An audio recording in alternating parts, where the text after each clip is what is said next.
happy day.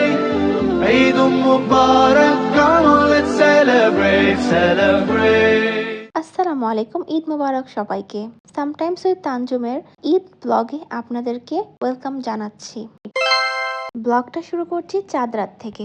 সুন্দর একটা bed cover প্রথমেই বিছিয়ে নিলাম, দেন পুরো ঘরটা ক্লিন করে নিলাম। এখন মেহেদি লাগিয়ে নিলাম। আমি কিন্তু এত সুন্দর করে মেহেদি লাগাতে পারি না। সিম্পল এই কটনের ড্রেসটা আমি ঈদের দিন সকালে বের করে নিয়েছি, গোসল করে এই ড্রেসটাই পরলাম, কারণ এত গরম পড়েছে যে কোনো ভারী কিছু পরা সম্ভব না। সারাদিন আমি আর কোনো ক্লিপ নিতে পারিনি। এটা হলো রাতের খাবার। প্রতি বছর আমার শ্বশুর বাড়িতে বাবুর্চি দিয়ে রান্না করা হয়। বাবুর্চি এসে এগুলো রান্না করে গিয়েছে। খাবারগুলো ভালোই ছিল, আলহামদুলিল্লাহ।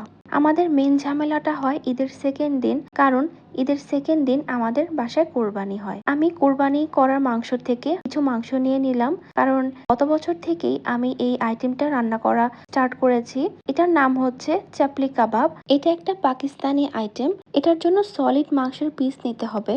আর যেহেতু এটা কোরবানির মাংস, তো এটার মধ্যে তো চর্বি থাকবেই। যদিও আমাদের গরু থেকে তেমন একটা চর্বি বের হয়নি, কিন্তু হালকা পাতলা তো চর্বি থাকবেই। তো আমি এখানে চর্বি সহই মাংস নিয়েছি। মাংসগুলোকে ছোট ছোট করে কেটে দেন ওটাকে আমি ব্লেন্ড করেছি।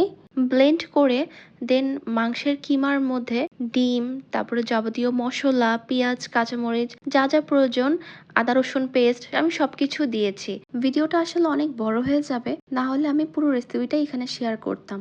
আপনাদের যদি পছন্দ হয়ে থাকে আমাকে অবশ্যই কমেন্ট করে জানাবেন। আমি এর পরের ভিডিওতে পুরো রেসিপিটা আপনাদের দিয়ে দিব। আচ্ছা জি, এখন আমি মাংসের কিমাটাকে কাবাবের শেপ দিয়ে নিলাম আর সাথে সাথেই গরম তেলের মধ্যে ছেড়ে দিলাম। এখন এটা আমি আস্তে আস্তে করে ভেজে নিব।